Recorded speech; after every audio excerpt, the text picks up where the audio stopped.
If you're struggling with your vitality, energy, mood, focus, or sleep, this podcast is for you.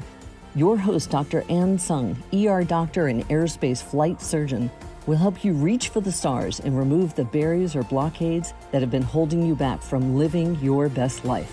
If you've been challenged by your health, relationships, or productivity, then it's time for a breakthrough. So here's your host, Dr. Tsung.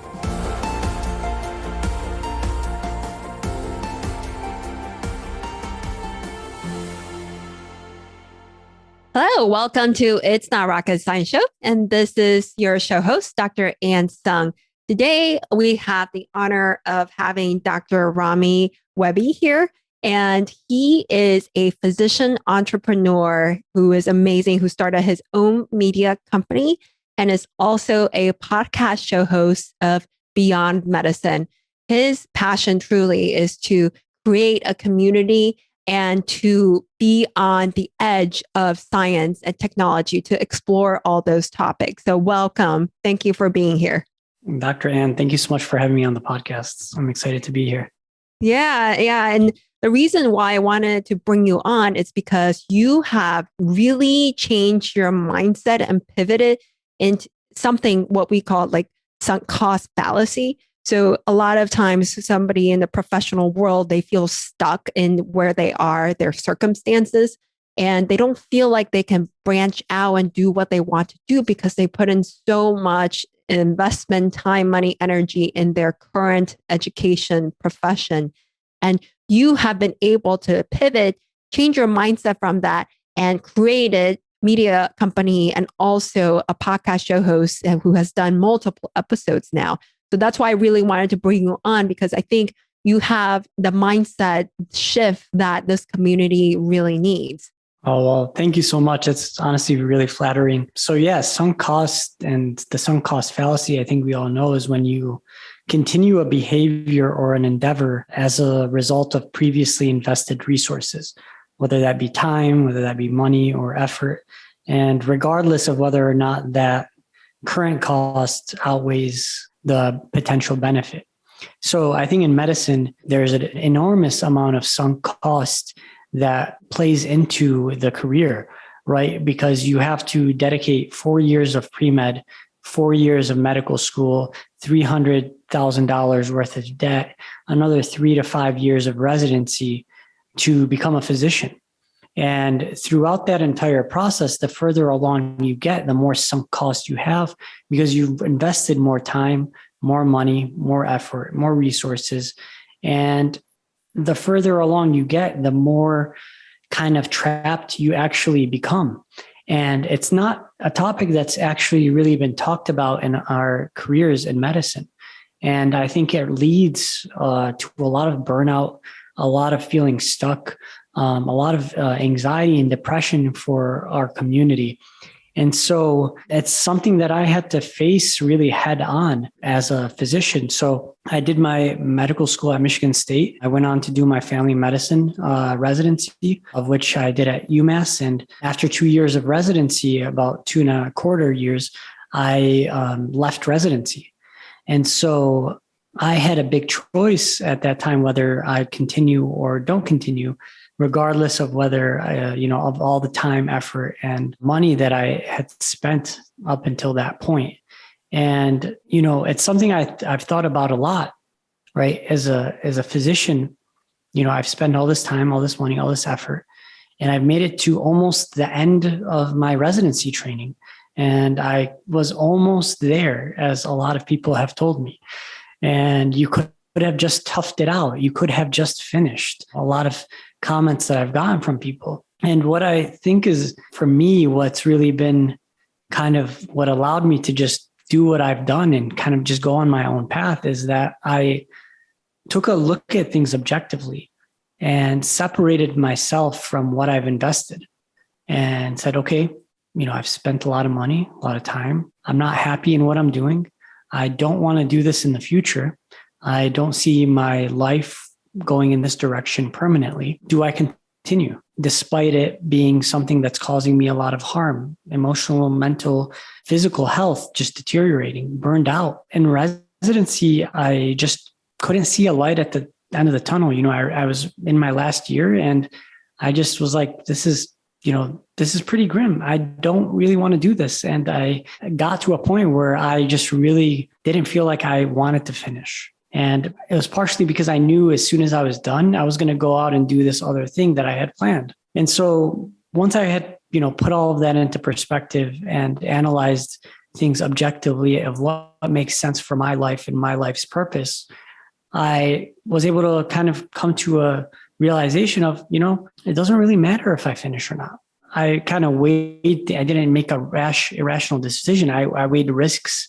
I weighed the pros and the cons. And the pros for me were, I'm a physician and I've earned my medical license. So I think what a lot of people don't know is that after 1 year of residency in some states and 2 years in most states, you get your unrestricted medical license. And that basically for me was like, okay, it's not all for nothing. I have a medical degree. I have a license that I can actually use to see patients. It's not that bad. So, that gave me the security to then realize, okay, I don't need to finish now. I can get a head start on what I want to do anyways. And that's exactly what I did. And in the 9 months that I would have actually finished residency, I actually got a head start on my career and on my passions and was able to build a business now that operates and runs with a full team and has actually done quite well. Whereas had I not done that, I would probably just still be starting off my journey rather than being already 9 months in. I congratulate you for the courage to share that story and to take the action step to actually say no to something so you can say yes to something you're passionate about. So that is huge because we have that fear. Usually we want that stability and safety and the sunk cost fallacy. Like you said, we invested so much. Very few of us can objectively weigh the pros and cons and actually think of it as actually, I'm just getting a head start. This is my passion. And, that actually is a good segue because I usually like to frame the interview like start with why. Because if you don't know your why, then how do you know, like you don't have a strong enough drive to get there. And then you envision your end goal, the what, and then the how is the process to get there. Would you be able to tell me a little bit of your why at that time, back when you were younger, when you went to medical school, and how your why has morphed throughout this process until now? So for me, I'm Middle Eastern background. I grew up in a Lebanese home.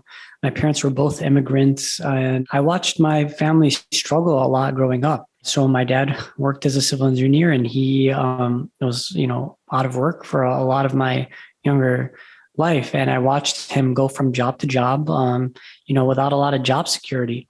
And money was a real struggle for my family early on growing up.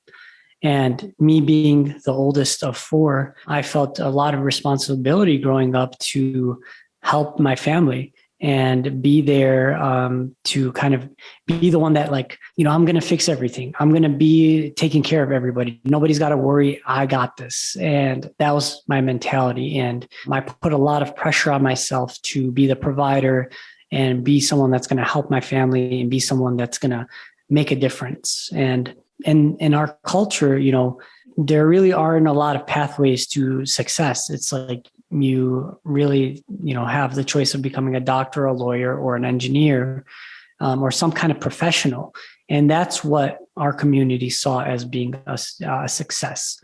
And so early on, maybe around high school where things actually got a little bit hard after 2008, I realized, okay, my family's really struggling. I got to figure out something because I got to be able to support everybody. So I'm going to go and become a doctor. And at the time I had an uncle that was a dentist, and I saw that he was well off and successful. And I had a few mentors at the time who were also doing well. And I naturally had a liking to science. I was really good at science. I loved science. I loved learning about the pathophysiology of the human body. And, even growing up, I was pretty good at that. And so my why at the time, as a pre-med was I want to take care of my family. I didn't have a calling to become a doctor from a young age. I didn't know from a young age I wanted to be a doctor. I just knew that I needed to do something to take care of people. And so I then worked really hard to get to medical school. And when I got into medical school, I then was like, wow, this is different than what I thought it was going to be. And then I started meeting doctors and getting into the scene of medicine and realizing I think I might have made a mistake. And, I just kept, I was like, it's going to get better. Things are going to get better. Everybody kept telling me there's a light at the end of the tunnel. You just got to make it through past step 1 and then past step 2 and then into residency. And then, it's all going to always get better. Right. So I just like, okay, I'm just going to keep doing it. And, the farther along you get, the more money is in the more debt you have. And, the more stuck you are. And so I was just always getting to the next step and doing the bare minimum to get to the next step while also doing things that I actually was interested in. So even in my first year of medical school, I started a community blog. It was a few classmates of mine. And I started a website. I learned how to make a WordPress website and started doing posts for my medical school class. At the time, I also started an Instagram account, and I became like one of the first medical influencers on Instagram. And I had at the time, one of the biggest audiences on Instagram as like a quote unquote influencer, sharing my story and sharing my journey through medical school. So 3 years into that, I put aside the blog and I say, okay, I want to do podcasting now. So, in my 4th year of medical school, right before I'm getting ready to graduate, I take all my student loan money that I would have otherwise used to go on vacation and invested in starting a podcast. So I bought a bunch of t-shirts. I bought some mics. I bought like a logo, and I started my own website and started recording conversations with people. And, 2018 still wasn't really common to have a podcast. A lot of people still didn't know what that was. So being early allowed me to grow a little bit faster, and I built out some systems. I had a team around me of some interns that I would mentor. And throughout my first year of residency, I put out content almost every week. So I did all of that, kept getting to the next step. In my intern year, I really was like, I really don't like doing this. I don't like being a doctor. And it's not that I didn't like helping people, but it's like I didn't like that I had no life to do anything else that I wanted to do. And it made me build a lot of resentment towards the training system and towards medicine. Really sucked the life out of me up until, I really just had enough. Typically, there's one moment decision. I'm curious, was there one incident that you finally said, it's enough? Because you probably have thought about, your other ventures versus continuing all the time. But there must have been that one moment. I don't know if you remember when you realized that you had a different why and you decided to go ahead and quit. Yeah, I noticed. I have multiple moments like that. I think I had in my third year, early in my third year, I knew like I just wanted to check off all the boxes and then I was going to go do my own thing. 4th year, I was like thinking about it. I was like, okay, I'm just going to do a year of residency and get out and then go and do my own thing, do what I really want to do. In residency, after my first year, I actually quit residency. I talked to my program director at the time and I was like, hey, after this year, I'm not going to continue and I'm just going to hang it up. And I actually decided not to do that after a few months of weighing all the pros and the cons. I chickened out. So I had planned to do it after my first year, but I chickened out. And so I didn't go through with it. But then after my second year, I was like, okay, this is really it. Like I'm really done. And I just don't want to do this. But at that point, I had more of a plan and I had a little bit more security to know what I was going to do. So I didn't feel as afraid to do it at that point. And so I think, but definitely by the time I was a second year, I knew I wasn't going to keep doing this. And I knew that I didn't want to do it. I knew it wasn't going to be what I was going to spend my career doing. And so, I definitely think like early in residency, I knew right away, but I just kept just saying, whatever, just keep going, you're almost done, just, tough it out. And I really let my health deteriorate, throughout that process because I was so, like my soul was just sucked out of me. And I think when you're doing something you really don't want to be doing, it's even more hard than especially in residency, it's hard enough as it is. But if your heart's not in it, it's nearly impossible. Yeah, I think that's huge because if you are not, like you had talked about before, if you're not living your authentic self, if you're not doing what's true to your passion and your why, then you do feel like your soul is sucked out of you. Like you, instead of being energized by it, your energy is being sucked out by it. And so would you tell us a little bit about what is your why now or at that time, and how that didn't align and how medicine didn't align and how it wasn't authentic to your why? So this all goes back to why I actually went into medicine. And I went in because I was trying to provide for my family and to be someone that like had a secure career and could take care of my family. It wasn't because I had a calling to become a physician. And people don't like to hear that because it's not glorifying. And people don't like to say the truth. They like to make doctors out to be as heroes and saviors. And like, this is my life's calling. And there's all, like a whole martyrdom of culture around it, which is really unhealthy. And so for me, that wasn't the case. It was like, no, this is a career. I'm doing this to provide for my family. And I have the ethics. I have the character. I have the strength to do this. It's a good fit. Like I've always put my patients first. I've always done the right thing, and I've always been ethical.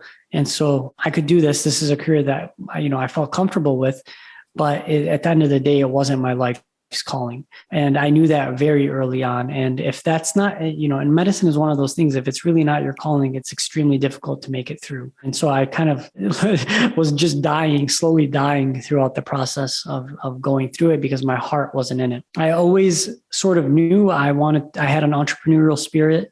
I knew I had I had an interest in social media and media production and telling stories and building community. I knew I was good at kind of telling stories in some capacity, connecting with people and networking. And I knew I wanted to own my own company and my own business. And I guess like that sort of wasn't always in alignment with medicine. I think my why has been something that has been developing. And I don't think I've had a concrete answer of what is my why. It's sort of been an unfolding for me of, well, it's not this, but it's most likely in this direction somewhere. And so it's been a constant evolution for me of why do I do what I want to do? And, what is it that fires me up and what do I want to change in the world? What do I want to help fix? Who do I want to help? And what am I good at doing that I can actually use my natural skills in a way that aligns with the betterment of the world? Yeah, I think that's a perfect segue to, because I like to know your vision. Like, what are you envisioning with your current endeavors? Just like you said, like it would be good for us to actually get into nitty gritty. Like, who do you want to help? What are your strengths? And what are you envisioning with your companies in like 5 years, 10 years, and maybe even like 50 years? What are some of the legacies that you want to leave, the missions you want to accomplish? If anything, I do want to create lasting change within the community, whether that's a mindset shift, a cultural shift, or I think I want to contribute to the freedom of physicians and in some capacity. In a way, going through all of this really opened up my eyes to a lot of the dysfunction in medicine. I think for me in particular, I've been the type to not really hold back my thoughts and be a little bit more vocal, or the person that would probably stand up to some tyranny. I've been the person that has been the person to like say, hey, this isn't right. And, I don't like the way this is, and this doesn't make sense. And we shouldn't just be okay with this. And regardless of the consequences to my own detriment. And I think that's part of my personality. And it's just, if I see something as being wrong, I really don't care if it offends anyone or if it's not liked by anyone. It's just, this is how I feel. This is what I see, and I'm going to stand up for it.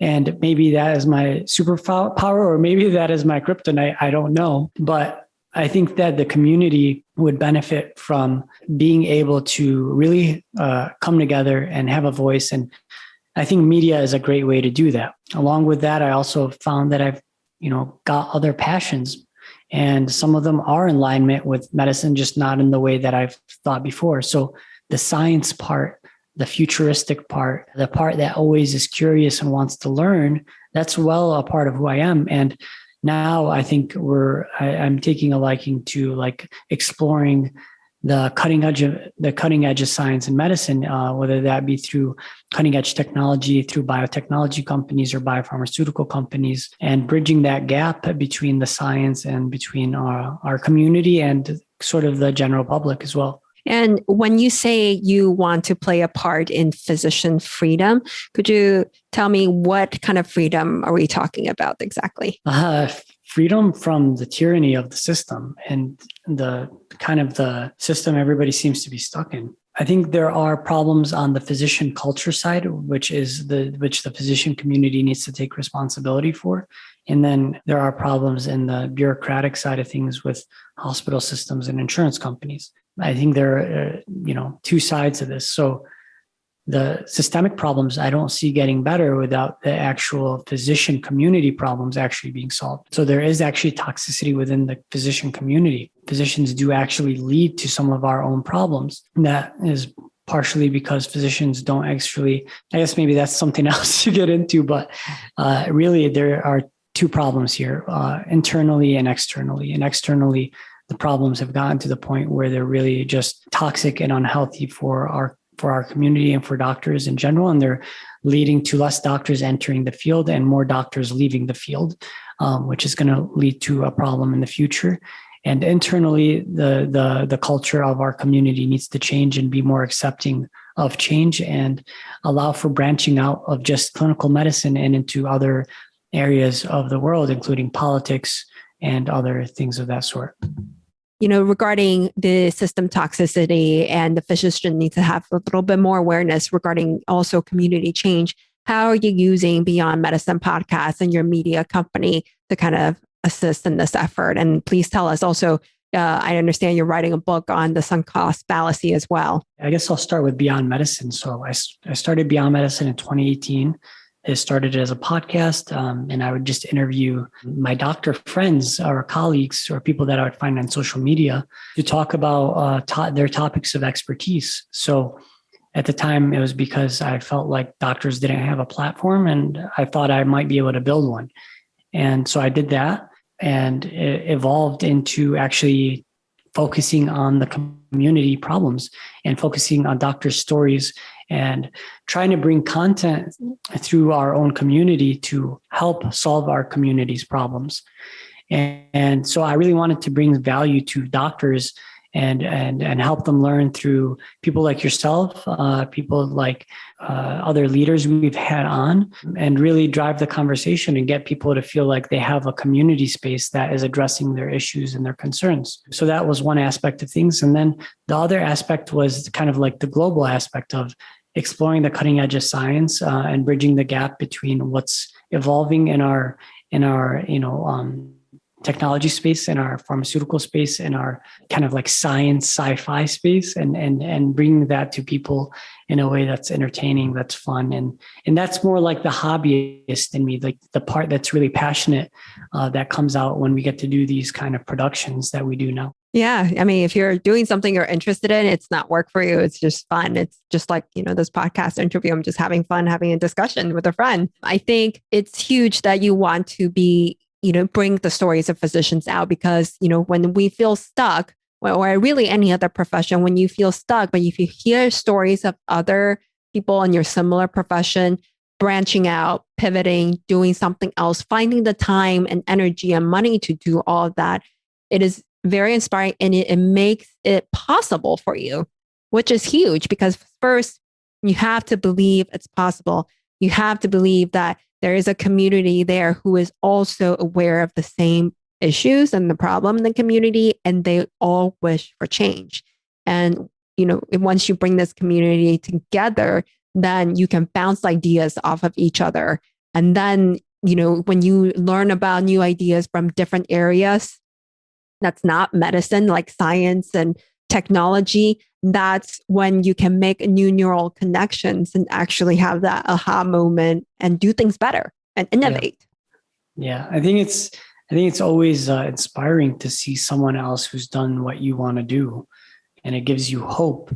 And it's not as scary. I've actually been really surprised to find that when I tell people my story, they feel a similar way. Or they say, I was so close to quitting residency, I just couldn't do it. Or I just want to leave my job. I can't imagine doing this forever. And I've like really been surprised by like how many times I talk to doctors and they're like, wow, like that's so cool. And I'm like, what? Like I got all this shame and imposter syndrome and all these things. And I'm like, well, if my colleagues think this is inspiring to them, then, why? Like it made me curious. Why is that? But going off of that point, I think there is a lot of shame in our profession, and a lot of people have imposter syndrome about not being the real doctor. And that's actually one of the things that I really struggled with early on after leaving residency was, am I a real doctor now? And, because I'm not board certified, or, at least for now, I'm not board certified. What does that mean? Does that make me an imposter? Does that make me a fraud? Does that make me not as good of a doctor? And, I realized all of those things are false eventually. But when you are in a system and when you're in a culture that is so heavily prideful on the next achievement or the piece of paper, and they really, use that to to qualify themselves or give themselves value, it's kind of reasonable to think you might not be. And I think a lot of doctors face this that end up leaving clinical medicine or going on to do another career in politics or do another career that's not even in medicine. And it's like, no, you're still a doctor. You still are just as valuable as you were before. You're still as important. You're still as loved and all of these things. And you can go on and do another career. And what's really interesting is in medicine, you think that, well, in medicine, there's like a different standard almost. You think about lawyers. Lawyers go to law school all the time and then go on and do all sorts of different careers and never practice a day of law in their life. And it's perfectly normal. It's like they go into politics, they go into business, they go into entrepreneurship, they go and do whatever, and it's totally normal. But in medicine, it's like you become a doctor and you train. Why isn't it normal to go out and do a different career? Why isn't it normal to just walk away? And Ken Jeong is now a comedian and does comedy and in movies. Why isn't that more normal? But there's something inside. This is what I talk about, the internal problems. There's something in our community of physicians where there's so much judgment by our own peers, and there's so much almost dependency on our titles that we lose ourselves and think we are only our titles. And whereas other professions don't necessarily have that. I think that's unfortunate. And, my hope is people do hear my story. And, when my book is finished, Unsinking, that they can read about all of the things that lead to a sinking ship and how you can stop sinking. And my hope is to inspire more people, not only doctors, to kind of look at things objectively and do what is authentic to them and and live out their true life's purpose. Yeah, I highly resonate with that. I know a lot of people will resonate with that too. My first 2 podcast episodes was on imposter syndrome and my journey of how I got over it, because I thought my image was based on doing well in rounds, how much knowledge I knew. And I can't believe, I realized that my self-worth was based on knowledge. And you will never amass enough knowledge to feel enough if that is how you base your self-worth. And it's really prevalent in physicians once you make a mistake with a patient because you forgot something or you just made a minor mistake or a dose adjustment or you look dumb during rounds. And it's almost like you feel like such a fake, like an imposter, or you're not as smart as you thought you were. And it's huge. It's huge in the community. Yeah. So we're going to have to, it's called Unsinking, the book, right? Okay. Yeah. We're going to definitely have to get a copy of that. Yeah, definitely. And here's the thing, it's such an unrealistic standard in medicine to be so perfect. And to go through an 8 to 12 year process of that is, there is no amount of research. There's no research on this. It's incredibly toxic to get programmed in that way. And you really do get programmed. You start off as a little peasant first year medical student, fumbling over their words and feeling scared around anybody with a doctorate degree. And you go through this entire process of just being scared to say the wrong thing or do the wrong thing or be judged. And then you get punished. There's this veil of professionalism that you have to be a certain way. You have to talk a certain way, and you can't have any opinions that are different from the community's opinions or from your superior's opinions. You lose your individuality in this process. And there is a tremendous amount of harm in that. Your self-esteem takes a huge plunge. You don't know who you are anymore. You don't know what you actually stand for because you have had to conform to the values of everybody else around you. And that is extremely, extremely sad to watch these young students go through this process and feel like, if they do the wrong thing on rounds, all of a sudden you're not as smart, you're not as good, and you're not cut out to be a doctor. And that's just sad. And it's a hazing process is what it is. It is truly hazing. It's like mental, emotional. And what would you say, since I want to dig into the how do we deal with this? How do we take steps against this to a medical student, to a current resident, or any attending who actually has imposter syndrome now? What is the first thing that they should do or think about to change that mindset to feel worthwhile? I think systemically, the first thing is the power differential has to change and the sunk cost has to be minimized. So power differential, if you are in medical school and you are already 4 years in and you come across something that is morally wrong to you and unjust and unfair, but you can't do the right thing. You can't speak up because of fear of retribution. You can't say, I don't believe in this. You can't say, I'm not for this, because you have the fear of being reprimanded and you have invested too much and you've got too much to lose. So there's too much to lose in medicine at all points. And the further you get along, the more you have to lose. And so you have to just shut up and do what you're told and get through it for a very long time. So I think one is, how do we gap that power differential? How do we give students and residents more power so they don't feel as afraid, so that they can, if things aren't right for them, pick up and leave, so that they don't have to be forced to jump off of a building because they have no other way to get out. We don't talk about how many people are led to suicide because they have no escape, because they can't just leave because they've got too much debt and too much at stake, and they can't continue because it's just too painful. So I think that's one reason that leads to suicide.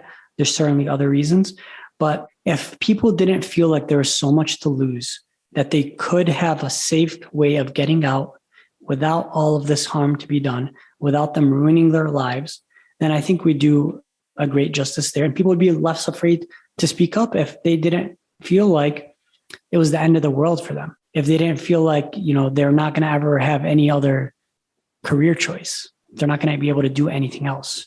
So removing the sunk cost, removing the power differential, I think those are two steps in the right direction. And how we do that, I don't know that it could ever be done, but I think that there certainly could be ways that it could be less frightening and less intimidating for doctors. And yeah. Is there a way or a mindset changer? Like, how did you get over your imposter syndrome? Like, what can an individual do to begin to work on not feeling like an imposter all the time? Number one, if you do feel like an imposter, it's probably like you probably have some level of humility and you probably have good traits that make you a good person. I think a lot of people that have imposter syndrome are actually really, really good people. It's usually narcissists that think they're just the best and could be doing anything and don't feel any imposter syndrome. So to some degree may be healthy.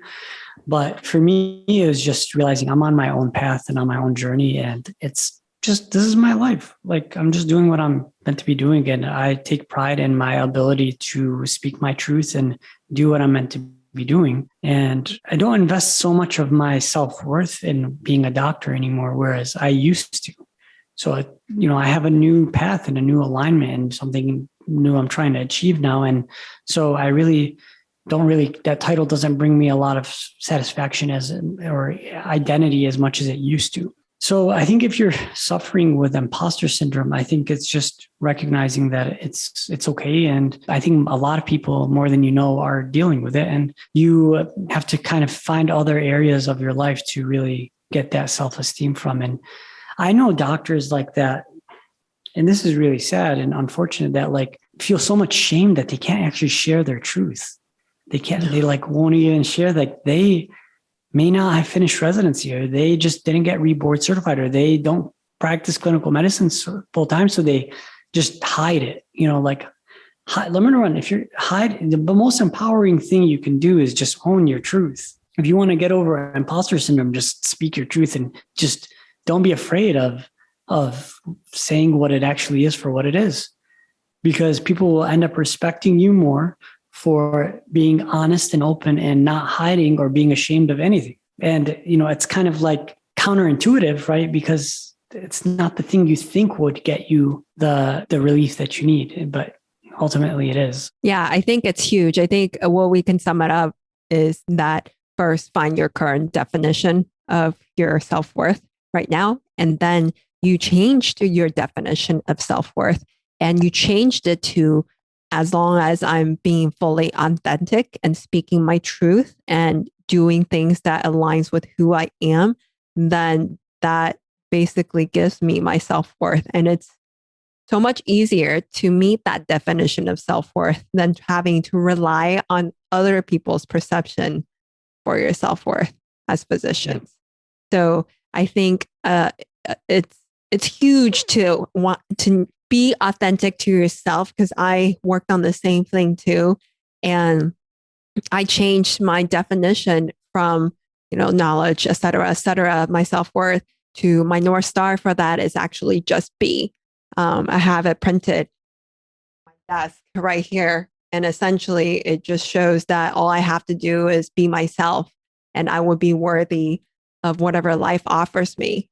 So I think that is completely aligned with what I've learned as well. And I think it's going to be huge to the audience, at least the first steps. Just speak your own truth. That's it. Yeah. Yeah. And there's no shame. It's a really hard obstacle. And I have a lot of compassion for people that, and empathy for people that just, feel like they have to hide the truth, because it is a very judgmental climate and it's a very scrutinizing field we're in. And so people don't want to be judged, and I don't blame anyone. But if you want to be free, then you have to just be okay with just like owning your truth is so empowering that really you don't have to ever worry about being found out. You don't have to ever worry about someone calling you a fraud. You don't have to worry about, not being or being called out. It's all out there, and you're being honest with yourself. And guess what? People respect that. People won't judge you if you can just be honest. What makes people uncomfortable is when they sense you are being inauthentic about something and hiding something and trying to play it off as something it's not. I think that is where people will judge you or lose respect for you. And it's, who cares what people think, but that is the counterintuitive process that is hard to grasp. It's that when you're not being authentic, people pick up on it. And when you are, they also pick up on it. Yeah, I think we can probably remember there's probably a one person or two that we knew in our lives who just really didn't care about what other people thought, what they said, what they did. And sometimes you're like, I wouldn't have done that, but it's because we're afraid of what other people may think of us. Deep down inside, though, I think we have that respect for that courage. Like, I wish I could do that, or I wish I could just not, care about what other people think and just did what I wanted. So deep down inside, it's very true. You do respect those people, and you actually feel like they're very courageous. Yeah. Yeah. There's certainly been moments where someone has spoken up about something, and something that I also resonated with, and they were not very popular for saying the things we all felt. And we, as residents, were like, thank you. I had respect, but we don't want to be the one to get punished for that. Yes. Similar things has happened before. And what would you say? Those are all like amazing first steps, like, just speaking the truth. What would you say if somebody wants to pivot, if somebody is thinking about all of the sunk investments, sunk cost fallacy right now, and they want to pivot, or they may not want to pivot right now, but they want to start something else, but they're so fearful? What would you say is the first step for them? Or is there any resource that they can go to that has helped you, or any planning process? How do you get over that mindset and that fear? The first step for me is like a total risk assessment. And that really will then frame things into more of reality rather than what your fear mind is telling you. So if you really look at things for what they are and say, okay, you know, let's say I left my job and went on and did this, this, and this. All right, I've got X amount of dollars in the bank. I've got a family that loves me and supports me. I've got a loving wife or a husband that supports me. I've got this and that. I've got, I'll make a minimum of this amount of money. I won't ever end up on the street. I'll probably always have money enough to put food on the table. I will still have the love and support of the people I care about. And worst comes to worst, I can always go back. And when you really just frame things in that way and you're like, okay, that's good. I'm not going to be homeless. I'm going to have food. People still love me. I can always go back. And you just like realize, what the heck do you have to lose other than wasting time? If I want, I can go back to residency and I can go back and get board certified to wave my paper around and make everybody happy. But I don't feel the need to now. I think like the greatest injustice is not taking the risks in life to actually live out the life you want to live. Without risk, you can't live a truly authentic life. Without some degree of risk, you can't live the life you want. And you and I spoke about this earlier. It's that like the deathbed exercise. I've probably done that exercise 100 times.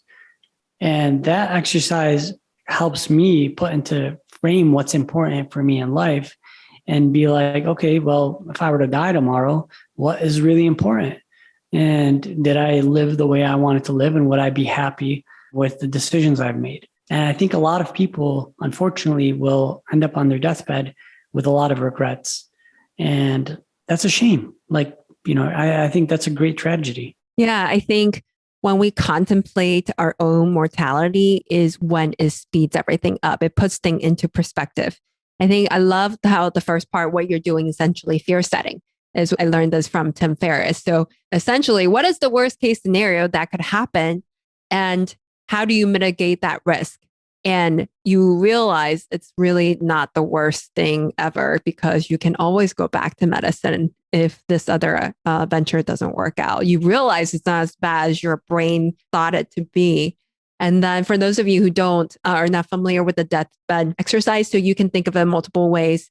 Either on your gravestone, what would you like it to read? Like, herein lies your name, and he or she was or has done, et cetera, et cetera. Or you can imagine your funeral where your friends or family are coming up to you and saying, what you have done, what you meant to them, and who you were, what type of person were you about. And I think it's so profound to do that. And even think about, what if I died tomorrow? Would I be completely content with everything so far I have done? Or would you have had regrets? Because you never know when that day is going to come. You never know when accidents are going to happen. And so if you put that into perspective, a lot of the suffering that we have right now in our own heads is not really that big of a deal anymore. It's not like, it just like shrinks, puts everything into perspective. Instead of like being worried about what other people think of you, wasting time, energy, and doing that, you can spend time and be present with your loved ones or pursue your own passion. Yeah, absolutely.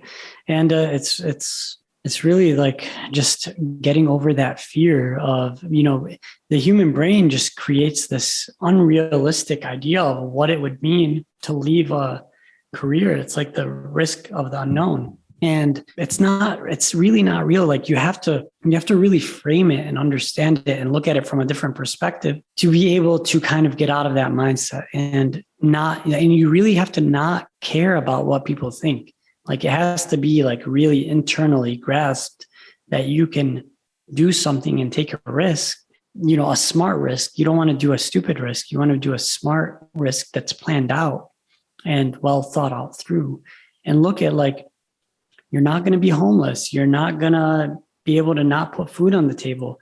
You're going to be able to, you don't have to live a luxurious lifestyle in that time frame to actually pursue what you want to pursue.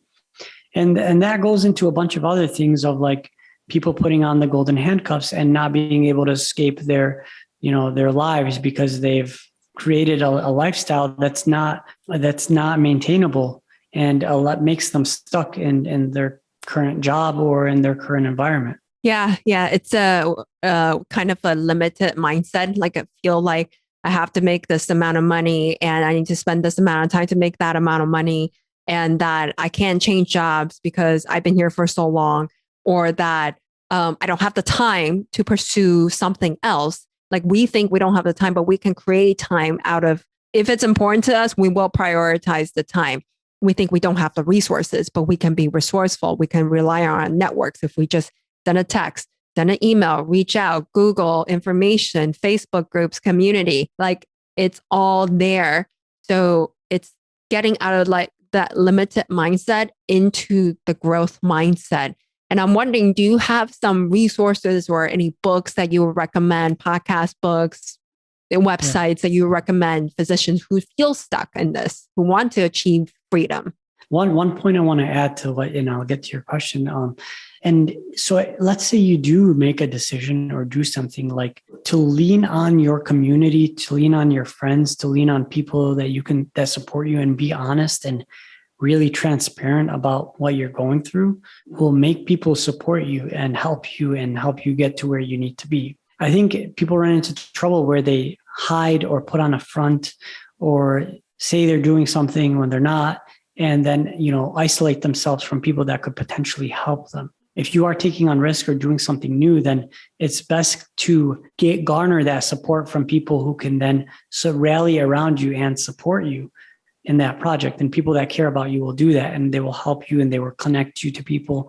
And it's way better than doing it alone. I've had so many opportunities because I reached out to friends, reached out to people that I knew would be able to, be supportive. And that was really what made all the difference. I think in terms of resources and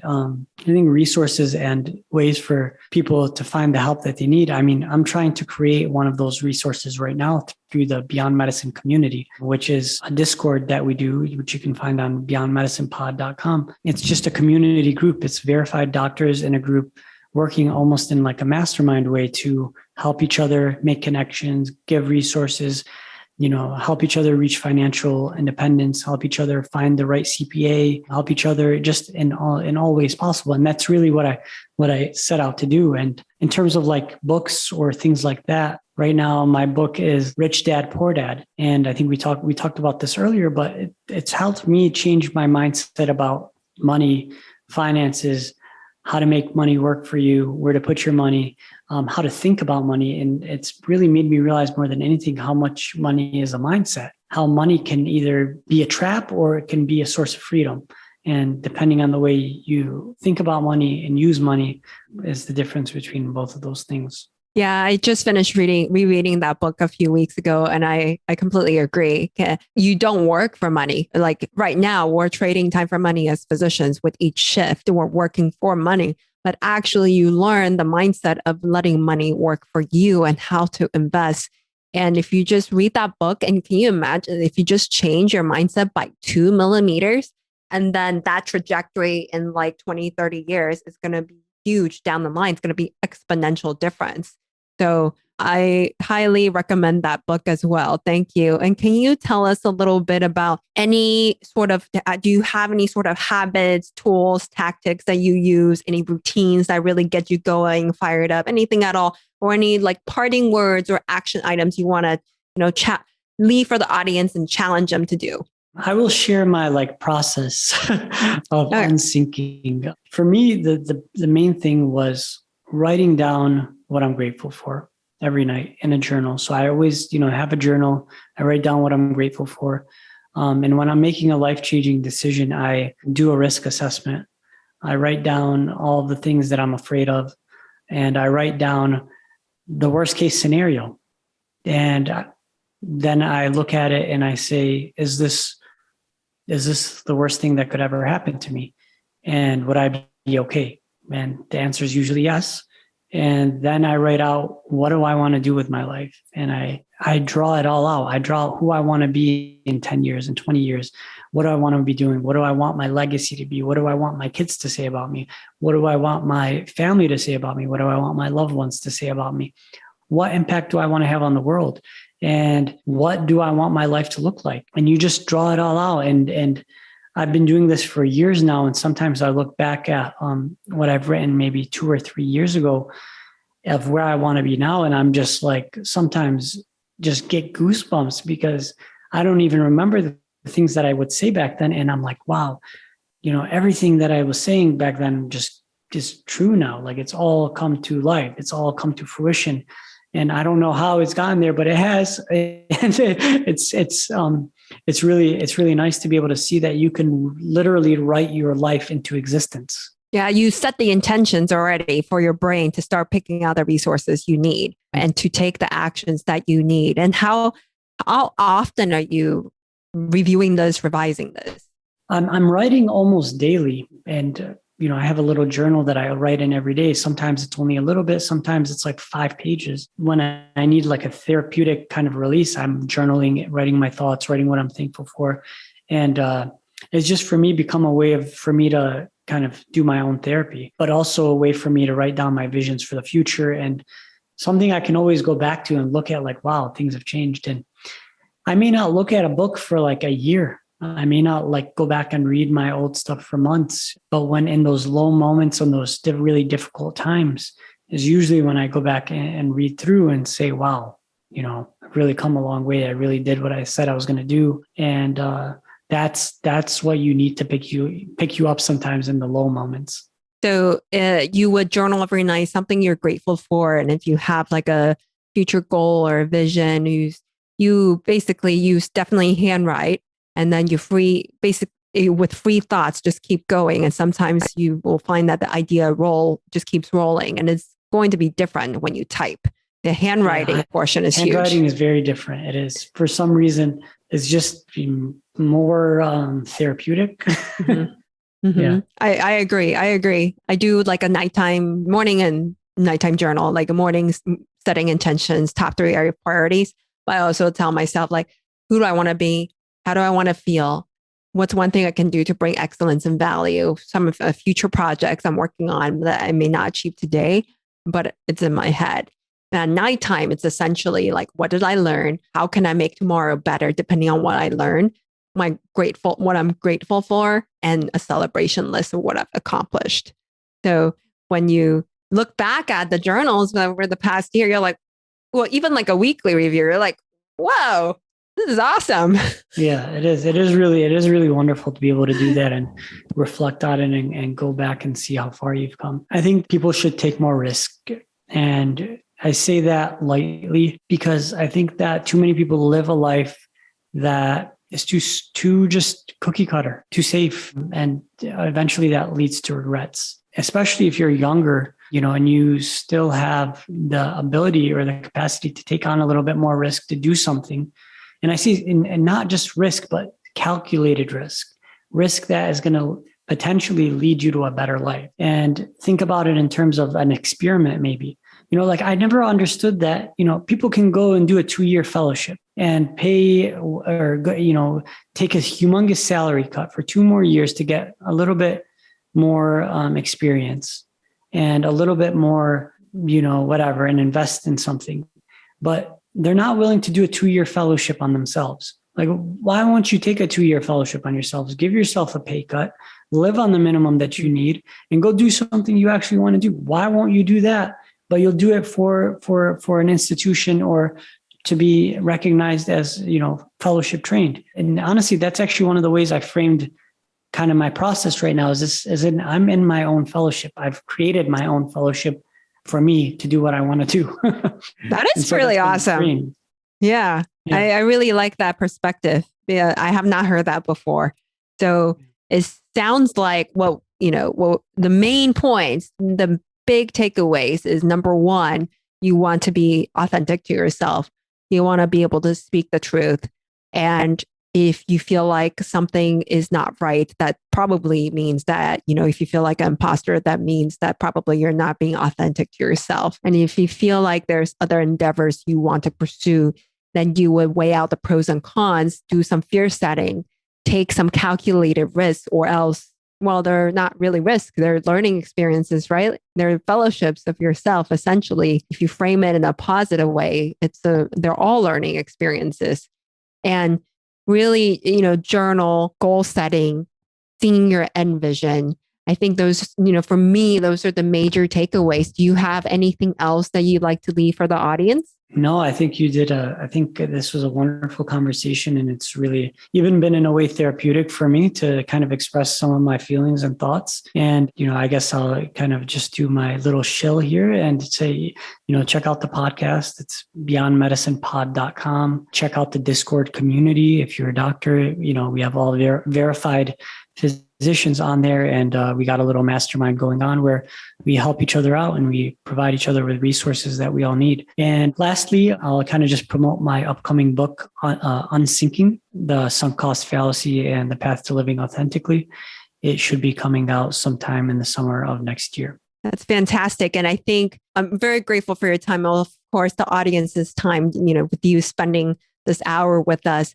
You have completely displayed and basically lived what you preached. You were fully authentic. You were fully truthful about your story. And thank you so much for even sharing some of your tricks and tactics and mindset change that you used to kind of overcome your challenges with our audience and contributing to the community and raising awareness through the community as well and through your podcast. So thank you so much. And again, I want to remind the audience to go to itsnotrocketscienceshow.com.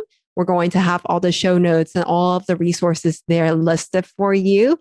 And again, thank you, Rami. I appreciate it. It's my pleasure. Thank you so much. All right. Thank you. And remember, everything we need is within us now. Thank you. That's it for today's episode. Head on over to iTunes and subscribe to the show.